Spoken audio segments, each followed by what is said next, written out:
I'm sure a lot of you watching the show this morning either know someone or perhaps you yourself are suffering from arthritis. While we often think about that perhaps affecting your shoulders or your hips, it often affects individual parts of your hand. And this morning, we're going to talk with Dr. Robert Mastey from the Center for Sports Medicine. Specifically, the topic is your thumb and arthritis in your thumb. So nice to talk to you this morning. Well, so nice to be here. Thank you for asking me. You know, once you begin to think about it, what a logical point of conversation, because we really can't function without our thumbs. And yet, if you've got that arthritis in there, that's truly crippling for people. That is true. That is true. That's the first common site of involvement, and that's what brings a lot of people to see me. So my younger daughter actually is taking an anatomy class right now in school, and she was talking to me last night about 206 bones in the body and how many you have in your hands and that you have in your feet. So when you begin to look inside your thumb, Dr. Mastey, there are multiple components of that thumb that could get the arthritis. Is that right? That is true, but there are several joints of the thumb.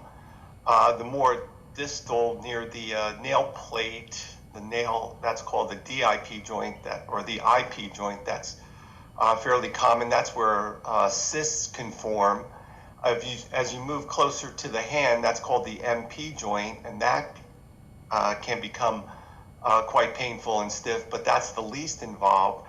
Probably the most involved and painful thumb joint is the CMC joint, and that's at the base of the thumb. And does that tend to be the more common area where people have problems? That's the one that causes most problems, and they come and see me for that.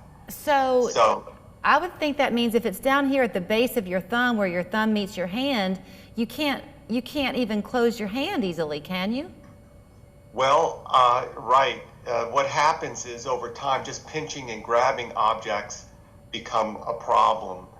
And first it's mild. It's only noted with opening up a pickle jar, something heavy. But over time it becomes more painful, even at rest. And that's a problem. And that's why it affects people tremendously. Okay, so do you fix it necessarily like with a topical cream? Do you wear a brace? Is surgery the required treatment? How do you handle that? So we first start off with some simple measures. There's over-the-counter drugs. We have non-steroidals if you can take that. You can also take some acetaminophen, Tylenol, just simple things. Yes, there's over-the-counter creams such as Voltaren gel. Actually, a recent article came out talking about CBD oil, topically applied, may be beneficial. And in parts of Europe and in Canada, a CBD, THC has been used, but I'm not necessarily recommending that. That's not legal here in the U.S., the THC, so that's off the table. Although I think you can. There are some people who try to get that. But the simple things such as bracing and avoiding strenuous activities, that's the mainstay. Most people can get by with that. And if that doesn't work, then we can move over to a little bit more invasive, such as a steroid injection.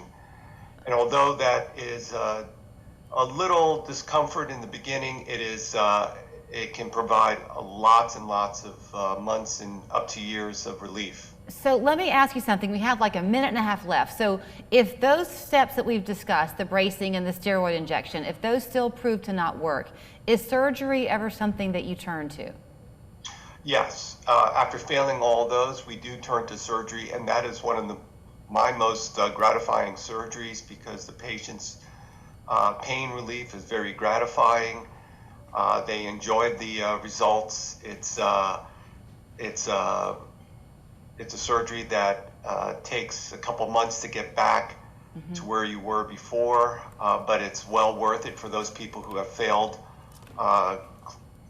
the basic, Yeah. simple stuff. Okay, and let me ask you this too. As a general rule, when you hurt, and you hate to see it prolonged. So are people going to have to try the other steps, the steroid and injection and the brace, for a long period of time? Well, long enough to know that it's not working. Okay. How's that? I think that's a very fair answer because each case is different. I know that you see it That's that right. way.